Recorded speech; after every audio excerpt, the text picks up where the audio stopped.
लगातार फायरिंग जो है वो देखने को मिल रही है, जिसमें एक मेंढर में एक महिला जो है उसकी भी मौत जो है मोर्टार पाकिस्तान की तरफ से दागा गया था। उस मोर्टार में एक महिला जो है वो भी मारी गई है, और ऐसी भी खबरें आ रही हैं कि पाकिस्तान का एक फाइटर प्लेन जो है उसको मार गिराया गया है। लेकिन जिस प्रकार से भारत ने आतंकवाद के ऊपर करारा प्रहार किया है, यानी कहा जाए तो जो पहलगाम के अंदर हमला आतंकियों ने किया था, उसकी जवाबी कार्रवाई जो है वो भारत ने की है। देश के प्रधानमंत्री उसी समय कह चुके थे कि पाकिस्तान को करारा जवाब दिया जाएगा। हालांकि डिप्लोमेटिक तरीके पर भी जो है वो घेरा गया पाकिस्तान को। पहले ट्रेड बंद किया गया, वाटर ट्रीटी जो है वो रद्द कर दी गई। लेकिन बीती रात जिस प्रकार से एयर स्ट्राइकर के 9 ठिकाने जो है आतंकी फैक्ट्रियां यहाँ चलती थी, मौलाना मसूद अजहर का जो टेरर कैंप था जो 200 एकड़ में फैला हुआ था, वहां पर एयर स्ट्राइक की गई है। और कहीं ना कहीं बिल्कुल सही आपने कहा, उसकी जानकारी साफ हो पा रही है। मैं आपके पास आता हूं, रविंद्र भी हमारे लगातार, रजनीश भी हमारे साथ बन गए हैं।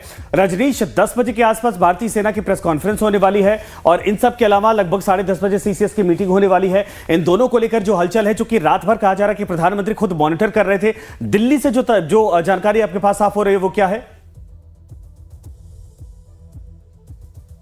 देखिए संजय, 10 बजे यहाँ पर सेना की प्रेस कॉन्फ्रेंस तो होगी ही, और साथ ही यहाँ पर सीसीएस की बैठक भी बुलाई गई। और रात भर आपने सही कहा कि प्रधानमंत्री ने खुद पूरे इस हमले की निगरानी की, वो देखते रहे, उनको खबरें दी जाती रही। अजीत डोभाल जो हैं से उन्होंने पूरी तरह से उनको पूरी जानकारी दी, और जब पूरा हमला खत्म हुआ उसके बाद से सेना ने इसकी पुष्टि की 1:50 के आसपास की जी हाँ, हमला किया गया है 5 जगह पर पीओके में और 4 जगह पाकिस्तान में हमले किए गए हैं। और जो मिसाइल अटैक किया गया है बिल्कुल उन इलाकों में किया गया है जहां पर ये आतंकी रहते थे। वो जैसे मोहम्मद के चाहे वो सेंटर्स हो, लश्कर के सेंटर्स हो, बहावलपुर का इलाका हो, मुजफ्फराबाद का इलाका हो, कोटली का इलाका हो, पाकिस्तान में इन 3 जगहों पर हमले हुए हैं। पीओके में अलग अलग जगह पर हमले किए गए हैं, और पहलगाम का उचित जवाब दिया गया है पाकिस्तान को। अब पाकिस्तान की तरफ से अलग अलग रिएक्शंस आ रहे हैं, लेकिन उन रिएक्शंस के कोई मायने नहीं है। वो बिफिटिंग रिप्लाई और इन तरह की तमाम बातें कर रहे हैं उनके प्राइम मिनिस्टर और उनके फॉरेन मिनिस्टर और उनके डिफेंस मिनिस्टर, भले ही ट्वीट कर रहे हैं, लेकिन उन्हें भी पता है कि भारत ने बदला ले लिया और भारत ने बड़ा हमला किया है।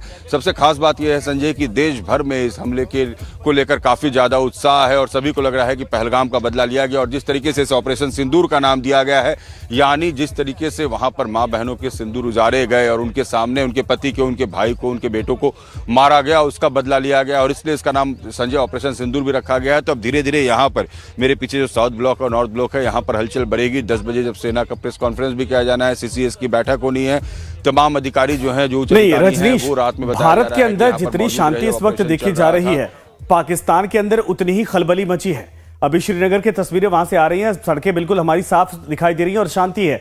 लेकिन दिल्ली में आपके पीछे भी तस्वीरें देखिए, ये सबसे हाई सिक्योरिटी वाला इलाका, यो रही से डिसीजन के पास किए जाते हैं।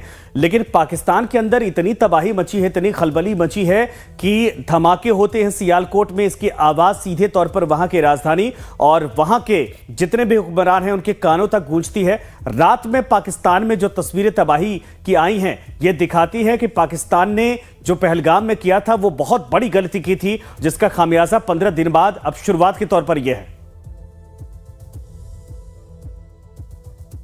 इसमें कोई दो मत नहीं है कि ये जो गूंज है वो पूरी दुनिया सुन रही है कि भारत किस तरह से टिट फॉर टैट के वसूल पर काम कर रहा है। यानी आप जैसा करेंगे वैसा भरेंगे। आपने पहलगाम में हमला किया, मैं आपके घर में घुसकर आतंकियों को मारूंगा। और मैं बार बार कह रहा हूं, भारत बार बार कहता रहा कि पाकिस्तान को एक्ट करना चाहिए अगेंस्ट टेररिज्म। अब पाकिस्तान इसे भले एक्ट ऑफ वार कर रहा हो, लेकिन ये act of war against terrorism है इंडिया का। इंडिया ने आतंकवाद के खिलाफ युद्ध छोड़ा है और पाकिस्तान के अंदर जाके वहां पर आतंकियों के जो बेस है उनको तबाह किया है। और इसकी गूंज जिस तरीके से पूरी दुनिया में सुनाई दे रही है, हमारे देश में भले शांति हो, लेकिन हमारे जितने सोशल प्लेटफॉर्म है वहां पर लोगों का जो उत्साह देखने को मिल रहा है। खास बात यह है संजय के जो विपक्ष के नेता हैं वो भी जय हिंद के नारे ले रहे हैं, वो भी एक्स पर पोस्ट कर रहे हैं, वो भी तमाम सोशल मीडिया प्लेटफॉर्म पर पोस्ट कर रहे हैं।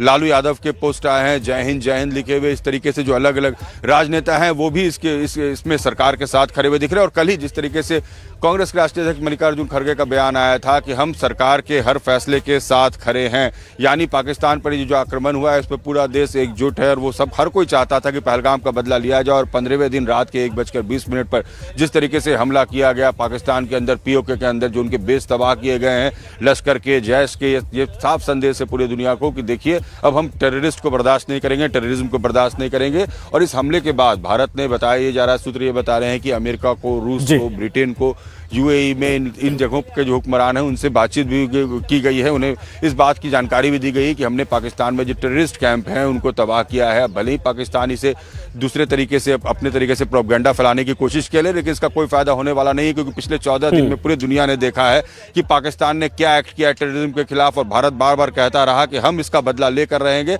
और भारत ने वो कर दिखाया है। ठीक है, बिल्कुल वो बदले की शुरुआत हो गई। रविंद्र भी हमारे साथ है। रजनीश, मैं दोबारा आपके पास आता हूं। रविंद्र, जरा ये बताइए, आप कह रहे हैं कि एक महिला की मौत की खबर है, लेकिन कई इलाकों से ये खबर सामने आई कि तोपों से वहां पर हमला किया गया है, यानी तोपों की चलने की शुरुआत हो गई, उसकी आवाजें आ रही हैं। जना थी वो पाकिस्तान पूरी तरीके से उसे थर्राया हुआ है। अभी सुबह होते होते पाकिस्तान के अंदर तबाही को लेकर जो तस्वीरें हैं वो कितनी साफ हो पाई हैं? क्योंकि पाकिस्तान की मीडिया पर भरोसा नहीं, पाकिस्तान के नेताओं की जुबान पर भरोसा नहीं, वो हर हद तक जाकर झूठ बोलने के लिए तैयारी करके पहले से होते हैं। लेकिन सच्चाई क्या है? क्या अंदर से तस्वीरें आ रही हैं? सोशल मीडिया पर कई तस्वीरें सच्चाई बयां करती हुई दिख रही हैं। बिल्कुल, देखिए सोशल मीडिया पर इस समय एक बधाइयों का तांता लग गया है। यानी कहा जाए तो हर कोई एक दूसरे को कह रहा है कि जिस प्रकार से पहलगाम के अंदर जो आतंकियों ने खूनी खेल खेला था, उसका बदला ले लिया गया है। क्योंकि भारत एक सक्षम देश है और भारत ने कहा भी था कि जिस प्रकार से आतंकियों पर कार्रवाई नहीं की गई पाकिस्तान की तरफ से, तो हम उसका करारा जवाब देंगे, और बीती रात उसका करारा जवाब भी मिला। लेकिन इस समय अगर एलओसी की बात करें तो एलओसी के ऊपर लगातार फायरिंग जो है वो देखने को मिल रही है। एलओसी का पूरा इलाका अखनूर से लेकर बालाकोट तक जो है वो एलओसी का इलाका है, लेकिन पुंछ और मेंढर और राजौरी, इन इलाकों में पाकिस्तान भारी गोलाबारी जो है वो कर रहा है। क्योंकि पाकिस्तान इस समय बहुत ज्यादा बौखलाया हुआ है और खासतौर पर मोर्टार से गोले जो है वो दाग रहा है, जिसमें एक